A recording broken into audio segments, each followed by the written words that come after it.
പഞ്ചാബ് ആസ്ഥാനമായുള്ള ഒരു സർവകലാശാലയുടെ പാർക്കിംഗ് ഏരിയയിൽ നിർത്തിയിട്ട കാറിനുള്ളിൽ മൃതശരീരം കണ്ടെത്തി.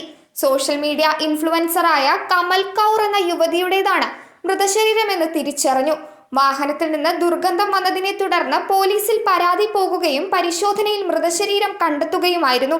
സ്ഥലത്തെത്തി പരിശോധന നടത്തിയപ്പോഴാണ് യുവതിയെ മരിച്ച നിലയിൽ കണ്ടെത്തിയതെന്നും ആദ്യം ആരാണെന്ന് തിരിച്ചറിഞ്ഞില്ല. പിന്നീട് നടത്തിയ പരിശോധനയിൽ ലുധിയാന സ്വദേശിയായ കമൽ കൗർ ആണെന്ന് കണ്ടെത്തുകയായിരുന്നുവെന്ന് പോലീസ് പറഞ്ഞു. ജൂൺ 9-നാണ് കമൽ കൗർ വീട്ടിൽ നിന്നും പ്രമോഷൻ പരിപാടിക്ക് വേണ്ടി ഇറങ്ങിയത്.